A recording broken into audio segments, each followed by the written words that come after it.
Hello friends, कैसे हो आप सब। आज मैं आप लोगों को एक टॉपिक लेकर आया हूँ फिजिक्स का, हाई स्कूल के फिजिक्स का। और उसमें से विद्युत धारा चैप्टर से है। विद्युत धारा चैप्टर से मैं आप लोगों को आज प्रतिरोधकों का संयोजन बताने जा रहा हूँ। तो प्रतिरोधकों के संयोजन में आप लोगों को श्रेणी क्रम का संयोजन और समांतर क्रम का संयोजन क्या है, इसके बारे में आप आज हम लोग बात करने वाले हैं। तो सबसे पहले हम लोग सीखते हैं कि श्रेणी संयोजन का नियम क्या है। तो श्रेणी संयोजन कहते किसे हैं, पहले इसको जान लेते हैं कि श्रेणी संयोजन क्या है, किसे कहते हैं। तो श्रेणी संयोजन कहते किसे हैं। श्रेणी संयोजन में श्रेणी श्रेणी संयोजन में प्रतिरोधकों को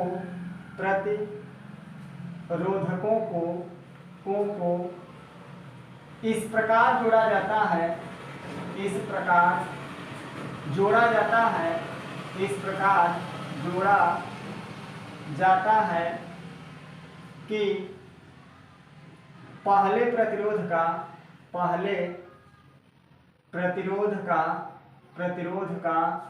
दूसरा सिरा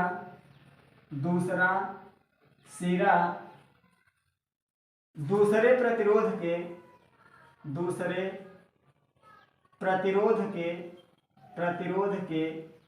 पहले सिरे से जुड़ा हो। इस प्रकार के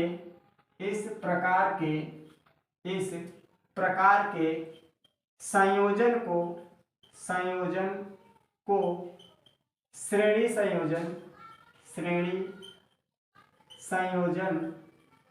संयोजन कहते हैं। श्रेणी संयोजन क्या है कि श्रेणी संयोजन में प्रतिरोधकों को इस प्रकार जोड़ा जाता है कि पहले प्रतिरोध का दूसरा सिरा अगले प्रतिरोध के दूसरे प्रतिरोध के पहले सिरे से जुड़ा हो। इस प्रकार के संयोजन को श्रेणी संयोजन कहते हैं। जैसे हम लोग मान लेते हैं कि ये एक हमारे पास प्रतिरोध है, क्लियर। अगर इसमें R1 धारा प्रवाहित हो रही हो और एक प्रतिरोध, और क्या लिखे हैं कि श्रेणी संयोजन में प्रतिरोधकों को इस प्रकार जोड़ा जाता है कि पहले प्रतिरोध का दूसरा सिरा, ये एक प्रतिरोध हो गया, इसका पहला सिरा यहाँ है और दूसरा सिरा यहाँ है। अब इसमें अगर एक प्रतिरोध हम लोग और लगाएं और उसका पहला सिरा इसके दूसरे सिरे से ज्वाइन कर दें, जैसे एक प्रतिरोध और बना दिए हम, तो इस प्रतिरोध का पहला सिरा तो ये है और इस प्रतिरोध का दूसरा सिरा यहाँ है और दोनों सिरों को आपस में जोड़ दिया जाए तो यही क्रम कहलाता है श्रेणी संयोजन। अगर और प्रतिरोध जोड़ना है तो यहाँ और जोड़ सकते हैं। इसका प्रतिरोध R2, अगर इसका प्रतिरोध मान लें R3 है, इस प्रतिरोध में अगर विभवांतर V कार्य कर रहा हो और इस प्रतिरोध में विभवांतर V2 कार्य कर रहा हो, इस प्रतिरोध में विभवांतर V3 कार्य कर रहा हो, तो श्रेणी संयोजन का व्यंजक हम लोग कैसे प्राप्त करेंगे, चलिए उसको देख लेते हैं। अब इस संयोजन को हम लोग एक बैटरी से जोड़ देते हैं। ये प्लस पॉइंट है, माइनस पॉइंट, ये V वोल्ट की बैटरी है और यहाँ एक हम लोग की यूज कर लेते हैं, क्लियर।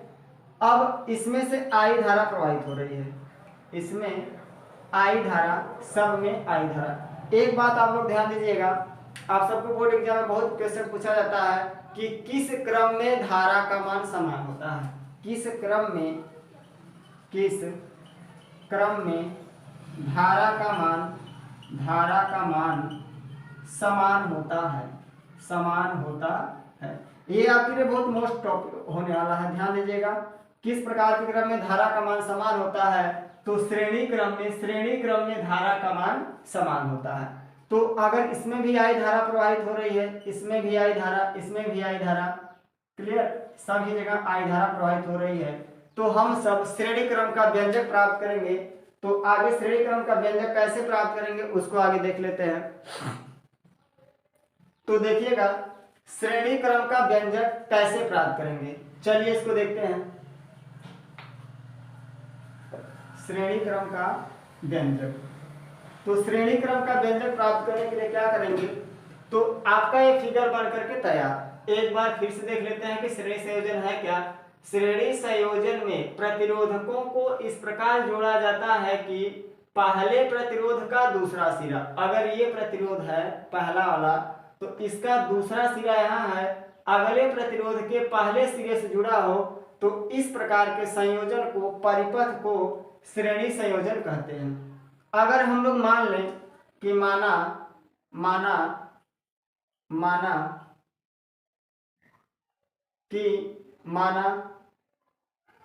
पहले प्रतिरोध, माना प्रतिरोधकों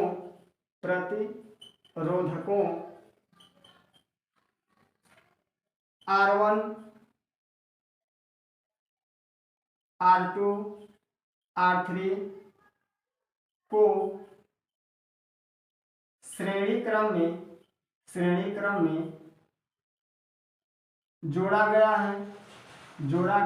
है तथा इसमें विभवांतर V1 V2 V3 तथा धारा I प्रवाहित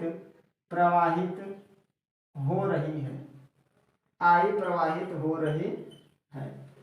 हम लोग मान लिए कि माना 3 प्रतिरोध हैं R1 R2 R3 को श्रेणी क्रम में संयोजित किया गया है, जोड़ा गया है। इसमें पहले प्रतिरोध में विभवांतर V1 कार्य कर रहा है, दूसरे में V2, तीसरे में V3 और सब में धारा I कार्य कर रही है। तो ओम का नियम क्या कहता है, ओम के नियमानुसार, तो चलिए हम लोग यहां देख लेते हैं। ओम के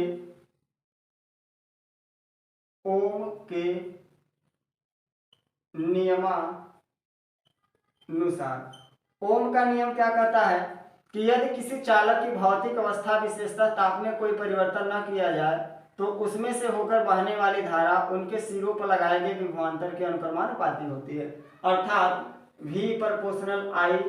अब इस अनुक्रमानुपाती को अगर हम लोग हटाएंगे तो इसकी जगह पे बराबर का चिन्ह लगा के एक नियतांक लगा देंगे R, और R बराबर हमारा क्या हो गया, V इक्वल टू R या V इक्वल टू IR।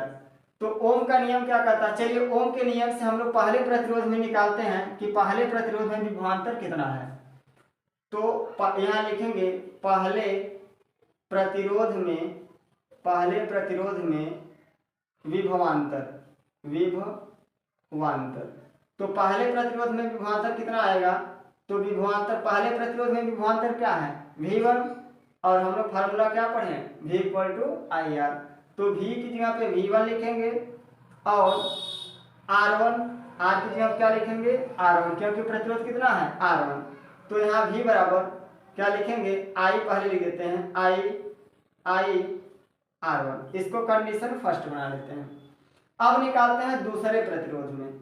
दूसरे प्रतिरोध में विभवांतर, दूसरे प्रतिरोध में विभवांतर कितना है, वही V2 हो जाएगा, दूसरे के निकालेंगे तो V2, I बराबर है सेम Y ही रहेगा, और R1 की जगह क्या लिखेंगे अब हम लोग R2, क्योंकि दूसरे वाले में प्रतिरोध कितना है R2 है।